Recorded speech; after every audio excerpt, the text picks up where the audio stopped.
TDP అధినేత చంద్రబాబుతో విభేదాలున్నాయనడం అపోహ అన్నారు బీజేపీ నేత సోము వీర్రాజు. తనకు జగన్కు ఎలాంటి సంబంధాలు లేవన్నారు. ఎవరితోనూ తనకు రహస్య ఒప్పందాలు లేవని, తాను అమరావతికి వ్యతిరేకం కాదంటున్న సోము వీర్రాజుతో మా ప్రతినిధి Ram face to face.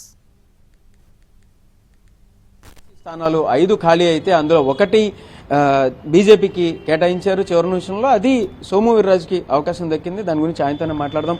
Sir, ఎమ్మెల్సీగా అవకాశం వచ్చిన దాని గురించి మీ అభిప్రాయం ఏంటి, ఎలా చూస్తారు? ఇది పార్టీ కల్పించినటువంటి అవకాశం, పార్టీ నిర్ణయం తప్ప ఇందులో నా ప్రమేయం ఏమీ లేదు. పార్టీ ఆల్ ఇండియా అధ్యక్షులు నడ్డా గారు, ప్రధానమంత్రి గారు, అమిత్ షా గారు ఇక్కడ చంద్రబాబు నాయుడు గారితో మాట్లాడడం, వారు అంగీకరించడం, ఈ విధమైనటువంటి కోణంలో నాకు ఎమ్మెల్సీ రావడం జరిగింది. దాన్ని పార్టీ ఇచ్చిన నిర్ణయానికి నేను ఎప్పుడు పార్టీకి రుణపడి ఉంటాను.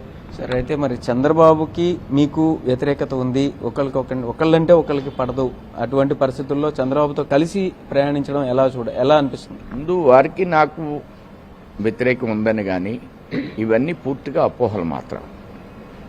ఇది గతంలో 98 నుంచి 99 ప్రభుత్వంలో కానీ 2004లో నాకు అసెంబ్లీ సీటు ఆవేళ కడియం అసెంబ్లీకి ఇచ్చిన సందర్భంలో కానీ 2014లో నేను ఎలక్షన్ కమిటీ కన్వీనర్ని 2014లో. అప్పుడు పవన్ కళ్యాణ్ గారు పోటీలు చేయలేదు. బీజేపీ తెలుగుదేశం మిత్రపక్షంగా ఉంది. వారు ఆ సందర్భంలో సీట్ల విషయంలో కంప్లీట్గా చంద్రబాబు నాయుడు గారు నాయకత్వంలో అప్పుడు పొత్తులో పనిచేయడం జరిగింది. ఆవేళ కూడా నాకు రాజమండ్రి సీటు చంద్రబాబు నాయుడు గారు ఇవ్వడం జరిగింది. నేను కొన్ని కారణాల మూలంగా ఆ సీట్ నుంచి పోటీ చేయలేదు. పోటీ చేస్తే అప్పుడు కూడా మంత్రిని. ఆ విధంగా నేను ఆ సీటు వేరే ఇవ్వడానికి ప్రయత్నం చేశాను. అలాగే మాణిక్యాలరావు గారికి మంత్రిని అడిగితే వారు మాణిక్యాలరావు గారికి మంత్రి ఇచ్చారు. ఆ విధంగా నేను తెలుగుదేశంతో మిత్రపక్షంగా ఉన్నాను, తెలుగుదేశంతో స్నేహంగా ఉన్నాను. ఎక్కడా మనం వేరే అభిప్రాయంతో లేము. ఇప్పుడు చంద్రబాబు నాయుడు గారు వారి యొక్క ఆలోచన విధానం, మోడీ గారు భారతదేశంలో, ప్రపంచంలో మోడీ గారు ఏ విధంగా ఉన్నారు, ఆయన నాయకత్వం ఏ విధంగా ఈ దేశానికి అవసరం అనే బాణీలో ఉన్నారు. ఈవేళ ఈ రాష్ట్రం, ఆయన యొక్క ఆలోచనలు, వారి రాష్ట్రాన్ని ఏ విధంగా ముందుకు తీసుకువెళ్ళాలి, నిరంతరం పూర్తి సమయాన్ని కేటాయిస్తూ వారు స్పందిస్తున్నటువంటి తీరుని మేము పూర్తిగా అర్థం చేసుకుని వారితో కలిసి భారతీయ జనతా పార్టీ ముందుకు వెళ్ళాలి. ఆ విధమైనటువంటి ఆలోచనతో స్పష్టంగా నేను ఉన్నాను. సరే, అయితే మరి జగన్తో రహస్య పరిచయం, రహస్య రిలేషన్షిప్, రహస్య సంబంధం ఎలా చూడాలి? ఇవన్నీ ఒక క్రియేషన్ మాత్రమే.